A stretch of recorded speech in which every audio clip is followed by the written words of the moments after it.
Into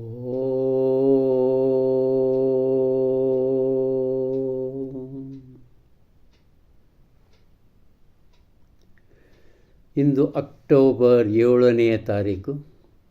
today is hours.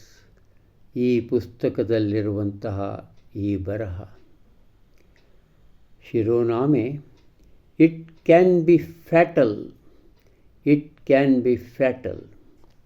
A dose of poison, contact with high tension wires, a fall from high building, the inhalation of poisonous gas, decapitation, a bullet through the heart, all these can be the instruments of bodily death. There are also things that deal a fatal blow to the soul, one of which is sadness. A sad person is usually irritable, often yielding to outbursts of temper. Besides, a melancholy person becomes rude and disagreeable, unhappy in his work.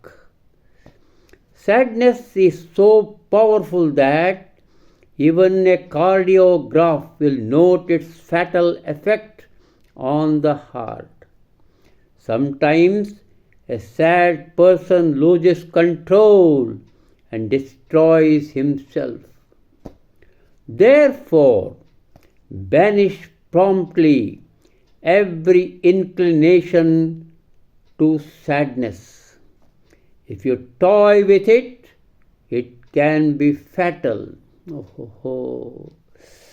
ಕೆಳಗಡೆ ಒಂದು ಕವನ ಇದೆ, ಬಹಳ ಸುಂದರವಾದ ಕವನ. Try it today. One of the sweetest things in life is the sense of satisfaction, which always comes as our reward when we do a goodly action.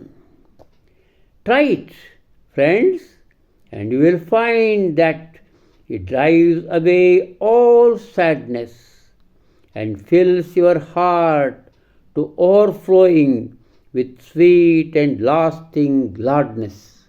Abba. ಇದು ಮಾರಕವಾಗುವ ಸಾಧ್ಯತೆ ಇದೆ. ಇದು ಮಾರಕವಾಗುವ ಸಾಧ್ಯತೆ ಇದೆ. ಒಂದು ಚಿಮಟಿಗೆ ವಿಷ, ಒಂದು ಇಲೆಕ್ಟ್ರಿಕ್ ವೈರ್, ಹೈ ವೋಲ್ಟೇಜ್, ಎತ್ತರದ ಕಟ್ಟಡಗಳ ಮೇಲಿಂದ ಬೀಳೋದು, ವಿಷಪೂರಿತ ವಾಯುವಿನ ಉಸಿರಾಟ, ಅಧಿಕಾರ ಕಳೆದುಕೊಳ್ಳೋದು, ಹೃದಯದ ಒಳಗಿನಿಂದ ಹಾದು ಹೋಗುವ ಬುಲೆಟ್, ಇವೆಲ್ಲವೂ ದೈಹಿಕವಾಗಿ ಕೊಲ್ಲುವ ಉಪಕರಣಗಳು, ಸಾಧನಗಳು. ಆದರೆ ಇನ್ನೂ ಕೆಲವು ಉಂಟು. ಅದು ನಿಮ್ಮ ಆತ್ಮಕ್ಕೆ ಹೊಡೆತ ಕೊಡ್ತದ. ಅದು ಯಾವುದು? ನೀವು ದುಃಖಿತರಾಗುವುದು, ದುಃಖ ಪೀಡಿತರಾಗುವುದು. ಈ ದುಃಖ ಪಡುತ್ತಿರುವುದರಿಂದ ಸಿಡಿಮಿಡಿಯ ಸ್ವಭಾವ ಬರ್ತದ, ಸಿಟ್ಟೂ ಬರ್ತದೆ. ಒಬ್ಬವ ದುಃಖ ಪಡವ ಸಾಮಾನ್ಯವಾಗಿ ಸಿಡುಕಿನ ವ್ಯಕ್ತಿಯೇ ಆಗಿರ್ತಾನೆ. ಮ್ಯಾಲಿನ ಮ್ಯಾಲೆ ಆ ಸಿಟ್ಟಿನ ಪ್ರಕೋಪದ ಸ್ವಭಾವ ಅವಂದು ಆಗಿಬಿಟ್ಟಿರ್ತದ. ಈ ರೀತಿ ವಿಷಣ್ಣತೆಯ ಮನುಷ್ಯ ಅಸಭ್ಯ ಆಗಿರ್ತಾನೆ. ಅವನಲ್ಲಿ ಯಾವುದನ್ನು ಒಪ್ಪುವ ಸಾಮರ್ಥ್ಯ ಇರಂಗಿಲ್ಲ. ತನ್ನ ಕೆಲಸ ಕಾರ್ಯಗಳಲ್ಲಿಯೂ ಸಹ ಸರಿಯಾಗಿ ಮಾಡದೆ ಅದು ಕುರಿತು ತಾನೂ ಸ್ವತಃ ಅಸಂತೋಷಿತನಾಗಿರ್ತಾನೆ. ಈ ರೀತಿಯೇ ಈ ದುಃಖಿತನಾದ ಮನುಷ್ಯ ಅಥವಾ ದುಃಖ ಎಷ್ಟೊಂದು ಪ್ರಭಾವಶಾಲಿಯಾಗಿದೆ ಎಂದರೆ, ಆ ಕಾರ್ಡಿಯೋಗ್ರಾಫಿ ಯಂತ್ರ ಹೃದಯ ಮೇಲಿನ ಅದರ ಪರಿಣಾಮವನ್ನು ತೋರಿಸುತ್ತದೆ ಅಂತೆ. ಕೆಲವು ಸಲ ದುಃಖಿತ ವ್ಯಕ್ತಿ ತನ್ನ ಮೇಲಿನ ನಿಯಂತ್ರಣವನ್ನು ಕಳೆದುಕೊಳ್ತಾನೆ, ತನ್ನನ್ನು ತಾನೇ ನಾಶ ಮಾಡಿಕೊಳ್ತಾನೆ. ಆದ್ದರಿಂದ ತಡಮಾಡದೆ ತಡ ಮಾಡದೆ ಈ ದುಃಖ ಭಾವದ ಪ್ರವೃತ್ತಿಯನ್ನು ಇಲ್ಲದಾಗಿಸಿರಿ. ಒಂದು ವೇಳೆ ನೀವು ಅದರೊಂದಿಗೆ ಆಟವಾಡುತ್ತಿದ್ದರೆ ಅದೊಂದು ಮಾರಕವಾಗುವ ಸಾಧ್ಯತೆ ಇದೆ. ಆ ಸುಂದರವಾದ ಕವನ ಅಲ್ಲಿ ಶಿರೋನಾಮೆ ಟ್ರೈ ಇಟ್ ಟುಡೇ, ಇಂದೇ ಇದನ್ನು ಪ್ರಯತ್ನಿಸಿ. 8 ಸಾಲುಗಳ ಕವನ.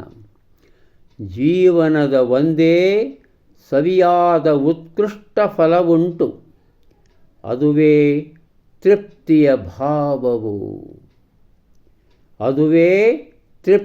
ಭಾವವು. ಯಾವಾಗ ನಾವೊಂದು ಒಳ್ಳೆಯ ಕೆಲಸ ಮಾಡುವೆಯೋ ಆಗ ಅದು ನಮಗಾಗಿ ಯಾವಾಗಲೂ ಬರುವುದೋ ಬಹುಮಾನವಾಗಿ. ಪ್ರಯತ್ನಿಸಿ ಗೆಳೆಯರೇ, ಅದರಲ್ಲಿ ನೀವು ಕಾಣುವಿರಿ ಆ ದುಃಖದ ಭಾವವದೋ ಓಡಿ ದೂರ ಸಾಗುವುದನ್ನು. ಅಲ್ಲದೆ ನಿಮ್ಮ ಹೃದಯವು ಆಗ ತುಂಬಿ ತುಳುಕುವುದೋ ಸಂತೋಷದ ಸವಿಯಾದ ಬಾಳಿಕೆಯ ನೆಲೆಯ ಪಡೆಯುತ್ತಾ. ಎಷ್ಟು ಅದ್ಭುತವಾದಂಥ ಕವನ ಇದೆ. ಎಷ್ಟೊಂದು ಅಪೂರ್ವವಾದಂಥ ಒಂದು ದುಃಖ ಪಡಬಾರ್ದು. ದುಃಖ ಪಡದೆ ಆ ದುಃಖವನ್ನು ನಮ್ಮದಾಗಿ ಮಾಡಿಸ್ಕೊಂಡ್ಬಿಟ್ರೆ ಸ್ವಲ್ಪ ಸಾಸ ಅನ್ನಿಸ್ತದೆ. ಆದರೆ ನಮ್ಮದಾಗಿ ಮಾಡಿಸ್ಕೊಂಡ್ಬಿಟ್ರೆ ಸಮಾಧಾನವೂ ಆಗ್ತದೆ ಅಂತ ಒಬ್ಬ ಶ್ರೇಷ್ಠ ತತ್ವಜ್ಞಾನಿ ಜೆ ಕೃಷ್ಣಮೂರ್ತಿ ಅವ್ರು ಹೇಳಿದ್ದು ನನಗೆ ಇವತ್ತಿಗೂ ನೆನಪದ. ದುಃಖವನ್ನು ನಿಮ್ಮದಾಗಿ ಮಾಡ್ಕೊಂಬಿಡ್ರಿ, ಶಾಂತ ಆಗಿಬಿಡ್ತೀರ ಆವಾಗ ಅಂತ ಹೇಳಿದ್ದು ನನಗಿನ್ನೂ ನೆನಪದ. ಎಲ್ಲರಿಗೂ ನಮಸ್ಕಾರ.